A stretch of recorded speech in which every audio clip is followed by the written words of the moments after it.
My trip from Illinois took me into Kuttawa, Kentucky, and it was, I think, about 30 minutes, 30 miles, something. It wasn't very far. And I was following my GPS to find where or how to find Kuttawa, and it led me directly to it. But what I wasn't aware of at the time was there was an old Kuttawa and there was a new Kuttawa, and my GPS led me to the old Kuttawa. And here's a little bit of that. Well, I made it to Kuttawa. I don't know if I'm pronouncing that right again, but historic old Kuttawa. And I don't know where I'm going, but the scenery is just, it's wonderful. I mean, you know, I could see why I could see living here. I mean, they have this, I don't know what this lake is. I think maybe it's Kentucky Lake. But it's just a very pleasant environment, and over here on the side is a recreation area that's just, I mean, it looks like you'd want to spend a lot of time there. I am looking for the downtown area, and I'm not having very much luck because I don't see any major streets, and I don't know. I just don't know where I'm going, but it is beautiful land. I thought this area here of Old Kuttawa was so interesting to look at. I just had to get a little bit of video on it. Some very nice looking houses, and the street, very strange. Never seen this before. The direction that car just went, you see how that side of the street is elevated to this side, which is not. And in fact, this side of the street is almost part of the parking. Well, it is part of the parking. So, very interesting way those things are done. Now, as I learned as I went about my business there in Kentucky, the lake there at Old Kuttawa is an area that used to be the town. But when the Tennessee Valley Authority came in and dammed up the, I believe they dammed up the Cumberland River and the Tennessee River, it flooded the area. I mean, and it was the area that my ancestors I've been looking for actually lived in. And this here is a little bit of the flooded area, which is now gorgeous to look at, and just to sit around and enjoy. This is what I'm seeing here at Lake Barkley in Old Kuttawa, and apparently that is where the old town used to be. I guess, I mean, that's my assumption. The area that was flooded so as to be able to dam the Cumberland River. This is, I believe, Barkley Lake, created by Barkley Dam, dammed up the Cumberland River back in the 40s, if I remember what the lady from last night was telling me. And apparently this is where the old city of Kuttawa used to be, and then they moved it. So, interesting. I wonder if my old ancestors' store would have been out there somewhere 100 yards from where I am now. Of course, where I am sitting, it gives a nice view, and don't forget your butt buckets. You know, hey. From my initial trip there into Old Kuttawa, I actually stopped at a place where I asked for directions. It was Christian Care something. It was an old folks home. I don't know the proper vernacular today for such places. But the lady told me the information, said, you know, go back out on the highway, you turn right, and you get up this way. And she gave me great directions, led me right to Eddyville, which I think is the county seat for Lyon County. I get Lyon and Livingston County kind of mixed up because the majority of the sextons were in Lyon County, but there were also some in Livingston County, which I believe is an adjoining county. Well, you find me in Eddyville, or Eddyville, I'm not sure how you pronounce it. It's Eddyville, Kentucky. I believe it's the county seat for Lyon County, and there's a number of sextons who came through here, and I'm hopeful I'll find lots of information. I thought it might be easiest if I do these little recordings, check-ins, whenever something comes to my mind. And one thing I noticed is the accents of the southern people down here. It just seems to make them more friendly and more congenial. You know, it's And maybe that's why I get the impression that driving on the road is not as stressful as what can be possible back in Kansas. It's quite something. Oh, and I thought I might add, I am on my way to the county courthouse where hopefully the records will be, and the lady I talked to at City Hall didn't think they closed for lunch. I wanted to add a little something about my visit to the Lyon County Courthouse. I was only there, I think, 2 days. They didn't have any birth records or death records. That's the first place I found out that birth and death records were at the state capitol, which that's right at the moment I can't remember where they said the state capital of Kentucky was.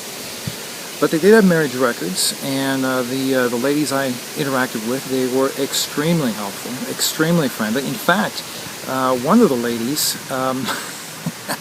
I chose a church to attend on Sunday, and it just happened to be the same church that this lady attended. And I was talking to this man who came up to greet me, and suddenly from the back, I hear, "Oh, don't worry, don't," or he's from Kansas or something like that, and I'm like, how in the world did this woman know? And I turn around and it's a lady from the courthouse, so it reinforced my opinion that Kentucky was an extremely friendly place that you just feel like you're at home in.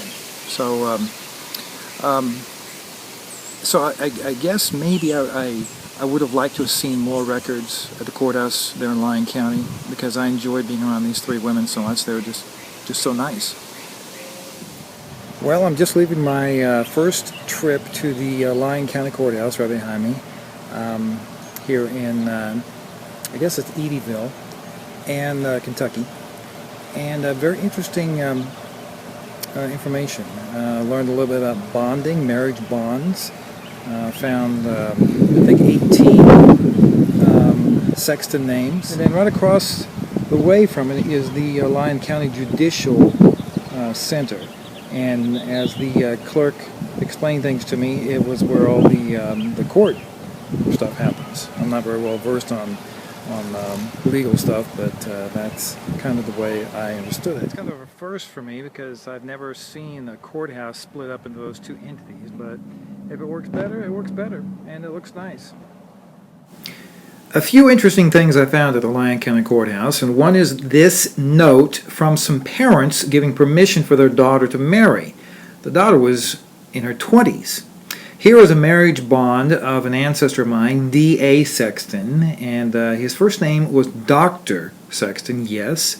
And this was interesting. This is license plates shaped into the shape of birdhouses. I thought, well, I'd never seen anything like that before, but very interesting. One thing I just thought of, and it's such, I don't know if peaceful is the right word, or what the right word I should use, tranquil. It's like I found in Illinois. It's just restful, calm, and I think it might just be because of the undisturbed nature of the nature, the ground. It's still resonant in the background, while back in Kansas, it's primarily farmland, and people don't live on farmland. So, I don't know, that's just a guess of mine. Okay, this is Highway 62 West. I've just left Kuttawa, and I'm heading toward Eddyville. Old Kuttawa, the road I took is coming up just where that van pulled out of. And I'm heading up to Eddyville to return to the courthouse and hopefully finish up the marriage records search, and probably hit the library after I'm done there and just see what I can do poking around in the birth records. Here I come up upon a bridge, and I believe it's the bridge that crosses the Cumberland River. Now, I know there's nothing really special about a bridge, but because we don't really see bridges like this in Kansas, I just thought I'd take a moment to record it. It passes by a dam. I'm not sure. There's supposed to be a barbecue place just on the other side of this bridge. I looked it up on my GPS, couldn't find anything. Found some barbecue places, but didn't find the right one. So we will see if this has something interesting on the other side. The river is interesting. This is the Cumberland River. I think the Tennessee River is just up ahead somewhere. But they said this place was in Lake City and it was very, very good. And let me see. There it is right there. What do you know? North's Barbecue. Well, you know I'm not much for the camera, but I thought instead of just posting a picture this time, because where I am, I just don't think a still picture can capture it, I would try a video post and give you a little tour of the one-room cabin I'm occupying here at the, what is it called, the Kentucky Lake I-24 KOA campgrounds in Calvert City, Kentucky. So, if you follow me, I'll give you a little tour. I'm on the porch right now. And I just got up off the swing. It's got a very rustic look, you know, log cabin look. Very accommodating. Park the car right there in front. If the sun will pick it up. So you got your own parking space right there at the door. And walking on inside, this is the one-room cabin. Not a lot of room, but if you're just by yourself or if you have maybe a couple kids, you got a couple of bunk beds right here on this side. There's a ceiling fan overhead, a couple windows. This window here gives you a look of the lake out back if the screen will adjust. And there's a TV, and I've got my laptop going. Front door. The bed, I would imagine that for those with any back problems, it might give a little problem because the mattress is just like a cushion.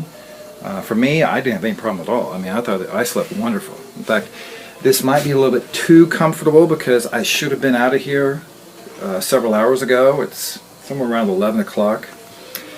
But I thought I would give a little tour of this because if some people are looking at traveling, but you're looking for accommodations that might be a little more affordable, these are nice. You know, I mean, they're not the $100 hotel rooms, but you know, they're very nice. And the other cabins are just right next door over here.